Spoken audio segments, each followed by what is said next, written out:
Hi, welcome to my YouTube channel Kalyani kitchen Kadapa రుచులు. ఈరోజు ఈ వీడియోలో గుడిలో పెట్టే ప్రసాదం పులిహోర పొడి ఎలా తయారు చేసుకుంటారో ఈ వీడియోలో అయితే చూపించేస్తున్నాను. సంక్రాంతి వస్తుంది కదా, మనము దేవుడికి నైవేద్యంగా కూడా పెట్టుకుంటాం పులిహోర. నిమ్మకాయ పులిహోర అయినా లేదా చింతపండు పులిహోర అయినా రెండిటికైనా ఈ పొడి వేసుకొని మనము పులిహోర చేసుకుంటే చాలా టేస్టీగా ఉంటుంది. దీన్ని ఎలా తయారు చేసుకుంటారో ఈ వీడియోలో చూసేద్దాము. దీనికి కావాల్సిన ఇంగ్రీడియంట్స్ 2 టేబుల్ స్పూన్స్ పుట్నాల పప్పు, 3 టేబుల్ స్పూన్స్ నువ్వులు. నేనైతే నల్ల నువ్వులు తీసుకున్నాను, ఈ ప్లేస్లో మీరు తెల్లవైన తీసుకోవచ్చు.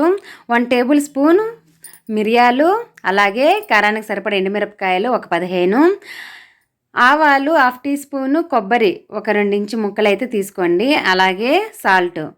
ఇవి లో ఫ్లేమ్లో దోరగా వేయించుకోవాల్సి వస్తుంది. సాల్ట్ అనేది పొడికి సరిపడా అయితే వేసుకోవాలి, ఎందుకంటే మనం పులిహోర చేసేటప్పుడు పోపు పెట్టుకునేటప్పుడు అందులో వేసుకుంటాము, రైస్ ఉడికించేటప్పుడు వేసుకుంటాం కాబట్టి ఈ పొడికి సరిపడా అయితే కొద్దిగా వేసుకోవాలి. స్టవ్ వెలిగించి కడాయి పెట్టుకొని హీట్ ఎక్కిన తర్వాత ఫస్ట్ నువ్వులైతే వేసుకుంటున్నాను. నువ్వులు లో ఫ్లేమ్లో ఈ విధంగా చిటపట్టలాడేంత వరకు వేయించుకోవాలి.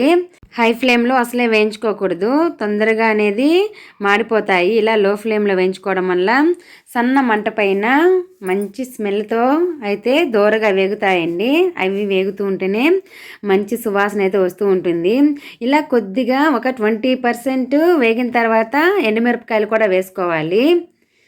ఇది ఈ పొడికి సరిపడైతే కారానికి వేశాను నేను. ఇలా లో ఫ్లేమ్లో ఒకటి తర్వాత ఒకటి వేయించుకొని బాగా చల్లార్చుకోవాలండి.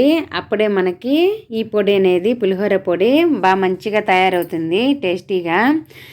ఈ విధంగా మిక్స్ చేసుకుంటూ ఎండుమిరపకాయలు కూడా కొద్దిగా వేగిన తర్వాత అందులో ఆవాలు కూడా వేసేయాలి. ఇది మనము ఆవాలు వేయడం వల్ల ఒక డిఫరెంట్ స్మెల్ అయితే వస్తుంది, టేస్ట్ కూడాను. ఈ పొడి అనేది కొద్దిగా మనకు చూడటానికి లైట్ బ్లాక్ కలర్లో ఉంటుందండి, కానీ టేస్ట్ మాత్రము ఎక్సలెంట్గా ఉంటుంది. ఈ పొడి కన్నా వేసుకొని పులిహోర చేసుకున్నారంటే మనము 1 కేజీ రైస్కి అయితే 2 టేబుల్ స్పూన్స్ ఈ పౌడర్ అయితే వేసుకోవాలి. ఎక్కువ వేసుకునే అంతగా బాగుండదు. ఆవాలు వేగిన తర్వాత మిరియాలు కూడా వేసేస్తున్నాను. మనము మిరియాలు ఏమి ఎక్కువ వేయించుకోవాల్సిన అవసరం లేదు. ఇలా ఒక 2-3 సార్లు బాగా మిక్స్ చేసుకొని ఒక ప్లేట్లో కానీ లేదా బౌల్లో కానీ తీసేసుకోవాలి. ఇవి బాగా చల్లారిన తర్వాత పౌడర్ చేసుకుంటే బాగుంటుంది స్టోరేజ్. వేడి మీదే చేశారంటే కొద్ది రోజులకి స్టోరేజ్ చేసుకున్నా కూడా కొంచెం స్మెల్ అయితే వస్తూ ఉంటుంది. అందుకనేసి బాగా చల్లారిన తర్వాత పౌడర్ అనేది మనం గ్రైండ్ చేసుకోవాల్సి వస్తుంది. ఈ విధంగా మిక్స్ చేసుకొని స్టవ్ అయితే ఆఫ్ చేస్తున్నాను, ఎందుకంటే వేగిపోయాయి చూడండి. మనకి ఈ వేయించిన దినుసులు మొత్తము ఈ విధంగా అయితే మనము ఫ్రై చేసుకోవాలి. ఎక్కువ మాడ పెట్టుకోకూడదు, అలాగని పచ్చివిగాను ఉండకూడదు. దోరగా వచ్చేంత వరకు వేయించుకొని నేనైతే ఒక బౌల్లోకి తీసేసుకుంటున్నాను. తర్వాత ఒక మిక్సర్ జార్ అయితే తీసుకోవాలి. నేను తీసుకునింది కొద్దిగానే కాబట్టి చిన్న మిక్సర్ జార్ అయితే తీసుకున్నాను. క్వాంటిటీ ఎక్కువైతే మీరు మీడియం సైజ్ జార్ అయితే తీసుకొని గ్రైండ్ చేసుకోండి. ఇలా ఒక జార్ తీసుకొని అందులో కట్ చేసి పెట్టుకున్న కొబ్బరి ముక్కలు, టేస్ట్కి సరిపడా సాల్ట్, ఈ పొడికి సరిపడానే వేసుకోండి. వీలైతే కొంచెం తక్కువగానే వేసుకోండి. తర్వాత కావాలంటే పులిహోర చేసుకునేటప్పుడు వేసుకోవచ్చు కదా. తర్వాత పుట్నాల పప్పు, వేయించి పెట్టుకున్న ఈ దినుసులు మొత్తము ఎండుమిరపకాయలతో సహా వేసేసి ఈ విధంగా కొద్దిగా బరకగా గ్రైండ్ చేసుకోవాలి. ఫైన్ పౌడర్గా అయితే అస్సలే వద్దు, ఎందుకంటే రైస్లో అసలు కనిపించదు అలా చేశారంటే.